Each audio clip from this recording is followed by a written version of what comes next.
In November of 2023, the Swell Pod took a 10-day journey across 5 states, traveling 3,580 miles with one challenge in mind.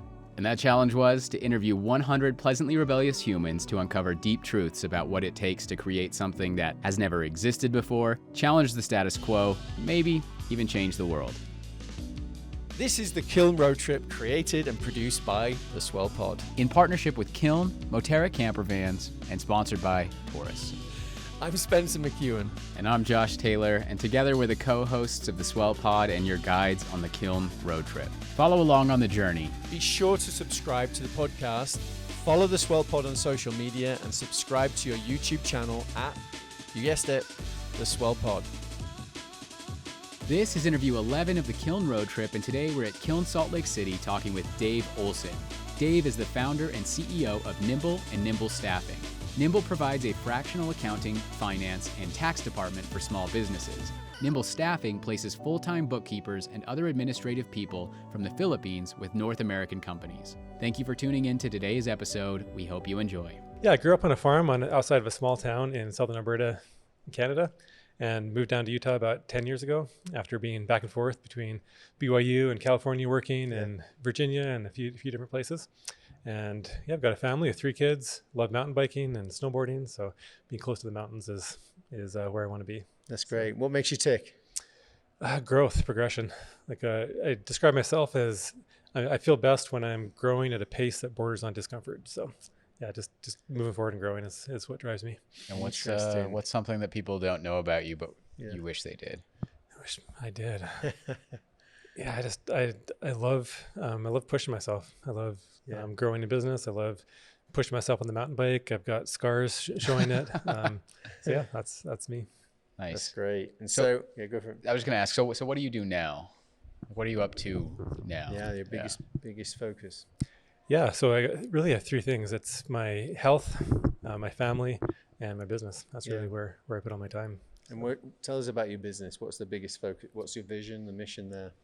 Yeah, so we provide fractional accounting services for other small businesses. Yeah. And vision is just to keep growing that. About 15 years ago, it was just me as a contract CFO. 5 years ago, hired my first U.S. employee. And over the last 5 years, we've built a team across the U.S., Canada, Philippines of almost 100 people. That's wow. And so, yeah, where we're at right now is just in the heart of building and growing. And the name of the company for our audience? Nimble. Nimble. That's Nimble a great name. With no E. So. It's a great name. And why, like, what makes this company unique versus any other company? I know we've just interviewed someone actually about fractional product management. Yeah. So I guess, but for our audience who don't know that and also don't know why, what's unique about your approach? Our approach is, there's a lot of things I could say, but it's all about people. We have an incredible people experience in building the team as it is and providing a service business. Yeah. We just provide a great experience for our team, and with the intention of starting with our team, and then that experience carries over to our clients. That's great. And is there an element of what element of technology do you use in this in your service, as well as, like, there's a cost element? Is there that you're kind of, is this a virtual thing? Do your folks that work for you? You said Philippines, right? Or in other countries. Tell me why is it Philippines? And yeah, so we have a combination. We use our team in the U.S. is our client-facing relationship managers. Yeah. We have a team in the Philippines that handles a lot of the work in the background, the data entry, reconciliations, all that kind of stuff that goes on with accounting. And then we use technology as much as we can, mostly piecing together off-the-shelf technology. We don't necessarily build our own, but we have a pretty high tech stack that we employ both internally for efficiency and keeping track of everything, and also client-facing as well for managing their books and payroll and bill pay and all that kind of thing. We keep it really efficient by using technology. And really what drives us is we're not using and sets us apart from some in the professional services industry is we don't do any billable hours. So it's all fixed fee. And so our incentive is to provide a great experience for the client on their end, and also to be as efficient as possible. It's not about billing hours. Yeah, that's great. Yeah. Is this the first business that you've started? I might have missed that. Yeah, it is. It And is. it was really an evolution of me I started in audit, became a contract CFO. And for about 10 years, I was mostly solo. Had a small team in the Philippines helping me in the background. Yeah. And then, about 5 years ago is when I started really building the US team. Very interesting. And so in the time that you've spent building it up to the number of people that you have now and the scale that you're at, would you say maybe like the biggest challenge that you've experienced? I say the biggest fulfillment and the biggest challenge is people. We have an incredible team now, and I went through a lot of hard lessons in what it takes to build a team. We've made some mistakes. We've drove away some great people just by unintentionally not providing a great experience for them in the past, and we've held on to people who haven't been a good fit for too long in an attempt to be nice or whatever. So definitely not perfect, but gotten better at retaining our best people and identifying earlier on if someone's not a fit for the team. Yeah. And so as far as providing a really great experience, what does that mean for you and your company? Yeah, there's a lot to it, but I think the core of it is aligning someone's life and their own career goals with the goals of the company. So we have a vision set out for the company and where we're going and how we operate, and we invite people to align themselves with that. Is the way that we fulfill our vision, can that also fulfill your vision as a team member? We're a remote team, does working remotely and being able to take care of your family, does that align with what you're looking to create in your family, and the career progression and opportunities within Nimble? Can we line those up? And it's not a one-way thing. We can't have people in the company that aren't aligned to the company vision, but we also don't want anybody where the company vision and way of operating doesn't align with their own lives. I like the way that you even use the word invite. We invite them to see if that aligns. Yeah, that makes a lot of sense. How does that work? Is that pre-interview? I would say it's ongoing. It's pre-interview. Obviously, in the interview process, it's tough to discover all the factors. Yeah. But it's a continual conversation, an intentional conversation. We have what we call career plans that are not just a informal conversation, but actually documented. When we, at least every 6 months, we have a conversation to write down what are your career goals and what's your life goals and how does that fit in with Nimble, and then we revisit those at least every 6 months, but ideally just anytime something may come up. It's just an ongoing conversation. Interesting. Yeah, that's great. What's your biggest challenge right now? Within your service, and where you're trying to take it on the road, your roadmap. Yeah, I'd say it's like a teeter-totter balance between capacity with people and growth with clients. And we've over time been out of balance. Well, we're always out of balance. It's just a matter of how close can we get that. So we've always either had more growth than we can handle with our team, and we've really bolstered the team in the last year, and now we have more capacity than we have excess capacity, and we're looking to balance the other side and grow to fill in that capacity. So just a constant teeter-totter back and forth of capacity and revenue growth. Interesting. And what is your vision for the future?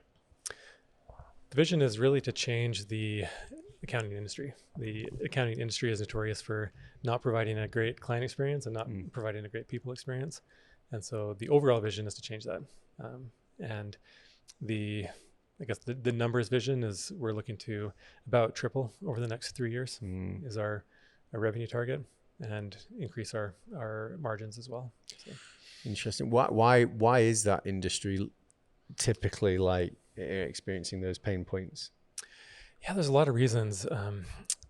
Part of it's just how it's lots of things. The seasonal nature of it is one of the things, both with the tax season, audit seasons. It's just we've kind of built a culture of just expecting the fact that we're going to work 80, 90, 100 hours during these busy seasons, and hopefully take a little bit of time off to make up for it in the off season. But often it just ends up being a huge workload year round, and we're just looking to change that. Yeah. How's that? I mean, that you're obviously trying to make an impact by building your business. I mean, every client you work with, they start to get that feeling that, oh, there's someone that does this differently. Yeah. So you really believe that you can impact the industry. How are you doing that? I mean, are you trying to help other companies similar to you to adopt your mindset and your vision for creating a better experience? Or? Yeah, that's part of it. The accounting industry is changing in a really interesting way. It's in the past been dominated by the traditional CPA firms, the big four, big regional firms, and they've largely operated in a similar way. Billable hour, the seasonal work, for a long time. Yeah. And there's kind of a crop of up and coming, we call them different names for it, but cloud accounting is one of the terms that comes up. And we've got a network of peers that are really close. We see ourselves more as friends and peers than we do as competitors. Yeah. And we're all communicating in mastermind groups and networking in conferences and sharing what we're learning with each other to help each other learn from these experiences and kind of change the mold. And I see myself as one of the leaders in this group of firms looking to change the industry. It's interesting, isn't it, Josh? Because how do you do? There's a few people have said similar things. Well, how do you come together where you could be seen as competitors, which you are in a way? In a way, yeah. A client might prefer you once they've met you than one of your people that you've been collaborating with. But ultimately, you see the bigger picture of there's a greater cause here if we can work together.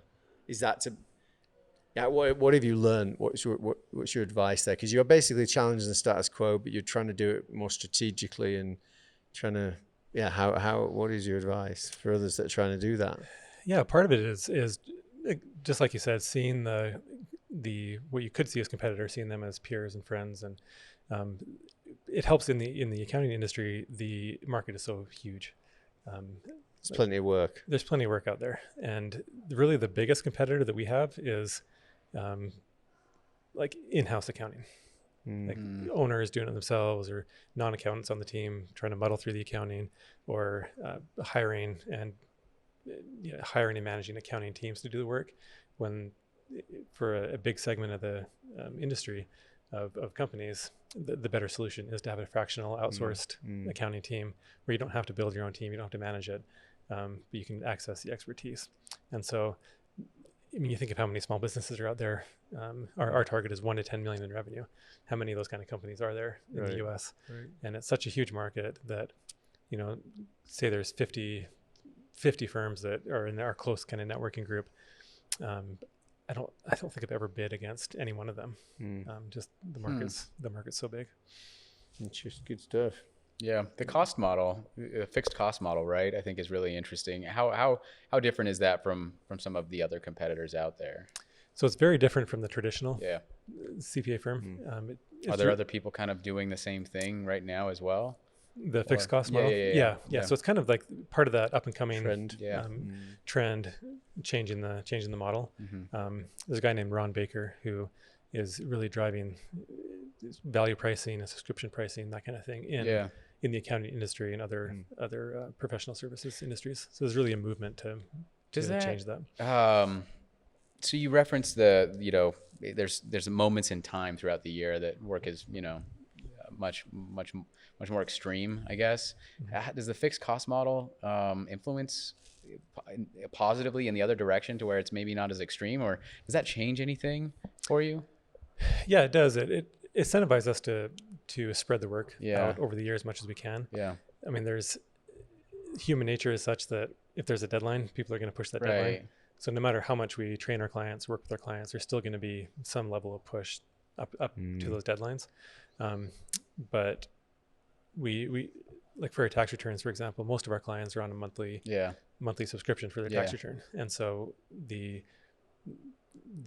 agreement with them is like we do the work throughout the year, and as soon as you have information, you'll get it to us so we can be working on it. I like that. And not waiting until April 10th to get us all your information. So cool. Yeah.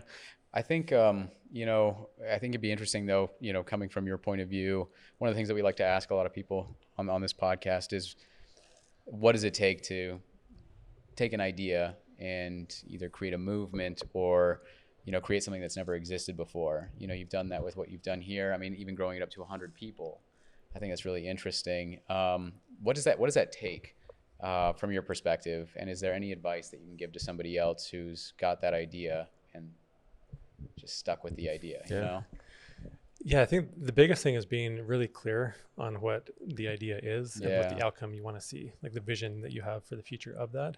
And then having some level of confidence that you can do it. It doesn't mean you know all the answers of how you're going to get from A to Z, but you have a level of confidence and faith in yourself and in other people or whatever, that you'll be able to figure it out as you go. And you just take the first step.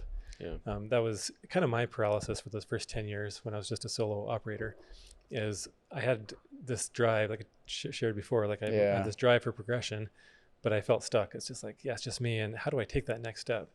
And I realized I didn't see that it was possible for me to have confidence in myself to do it, and to do it in a way that didn't sacrifice other areas of my life. Like I mentioned, my health, my family, those things are important to me, church, that kind of thing. And I couldn't envision building a big business and taking care of other areas of my life. And once I actually had an executive coach, his name is Brandon Craig, and he just helped me see that, why can't I have both? And it's been incredible. Like the last 5 years, multiples of size as far as revenue goes, and actually have a better life in all these other areas than I did 5 years ago, just because I had that vision of, okay, now I see it's possible of having a life and building a business at the same time. Before we get into the rest of the episode, we want to thank the partners and sponsors who made the Kiln Road Trip possible. The Kiln Road Trip is brought to you by Kiln. Kiln is a boutique co-working and flex office community with 13 locations in 6 states across the West, dedicated to providing innovative workspaces that empower your team to thrive. Whether you're a solo visionary or an enterprise-level team of up to 100, Kiln transcends being merely a place to work. It's a hub for learning and connecting with like-minded professionals that will make you and your team love where you work. And if you haven't stepped foot inside a kiln yet, you really need to. On this road trip, we visited every single location, and trust us when we say, once you see these beautifully designed spaces, meet the talented team, and connect with fellow members, you won't want to work anywhere else. Locations include Utah, Colorado, Idaho, Oregon, California, and Arizona. And they're growing too, with multiple locations set to open in 2024. Yeah, so be sure to check out the kiln locations nearest you by booking a tour at kiln.com and answer Swell in the question, how did you hear about us? Once you complete the tour, you'll be entered into a competition where you could win a 1-year membership, their club membership at Kiln. Yep, you heard that. That's kiln.com, book a tour, and be sure to mention Swell in the question, how did you hear about us? The Kiln Road Trip is also brought to you by Moterra Camper Vans, a luxury camper van rental company for iconic road trips. Their top-of-the-line vans are available at 7 locations located near America's best outdoor adventure destinations. They have consistently earned the highest customer ratings in the industry, making Moterra camper vans your gateway to adventure without sacrificing on comfort or service. That's true, and initially we wanted to take this journey in a 1960s VW bus, but thankfully we found Moterra instead. With 3 van options, we took the Pop Top Classic, which sleeps 4 and is best for those who want to maximize floor space and storage. This was critical for us because it needed to sleep the entire crew, we needed space to edit, and we were traveling with large amounts of equipment, luggage, and other goodies that we picked up along the way. And this van took us through all 3,580 miles of the trip. Super comfortable and sweet to drive. And actually, Moterra offers fully planned itineraries if you'd rather leave the planning to someone else. Visit gomoterra.com/swell. That's gomoterra.com/swell. This episode is also brought to you by Taurus. Taurus is leading the charge in home energy storage. Taurus makes it easy to achieve energy independence and a greener tomorrow. The Taurus station provides everything you need to generate clean power, efficiently store electricity, and easily manage your energy use. And installing a Taurus station offers plenty of benefits, including save money on your electricity bill, also ensure energy security with backup power during outages, reduce carbon emissions with renewables. You can also automate EV charging and HVAC systems with 100% renewables. And enjoy unrivaled system monitoring and support. If you like the sound of those benefits, get a quote to build your Taurus station in less than 30 seconds. Super easy at taurus.co. That's TORUS.co. Now, let's get back to the episode. Right, but practically, what have you learned to be able to do that? So you believed you could do it, so you went and did it, but what It sounds easy. It definitely wasn't easy. The confidence part, I think, is So a that challenge the in and of element. itself. It is the confidence that I can do this. I can do it and I can move forward, and I'm going to make a mess, but I can clean it Right. up and I can keep going forward. Right. And then what I discovered along the way as I got started is it's all about people. Yeah. Like finding the right people, motivating them, getting them on that shared vision. Yeah. And like I said earlier, I made a mess in the first little while, and I still make messes, but I just know that I can clean it up, and I've got people around me that can help me move forward. That's great. Well, thank you for being on the Swell Yeah. podcast. And we have met your colleague in Provo Kiln. His name is Nathan. Big shout out to Nathan. Thank you. Thank you for allowing that collision with Nathan, and then of course meeting you now. It's a pleasure for being here. Appreciate it. Thank Really you. appreciate it. Thanks for tuning in to today's episode of the Kiln Road Trip. Be sure to follow along on the rest of the journey, and you can do that in two ways. One, subscribe to the podcast, whether you're listening on Apple, Spotify, or maybe even watching on YouTube, and follow along on all of our social media platforms, whether you're on LinkedIn, Instagram, Facebook, Twitter, or TikTok, @the Swell Pod. Thanks again, and we'll see you in the next episode.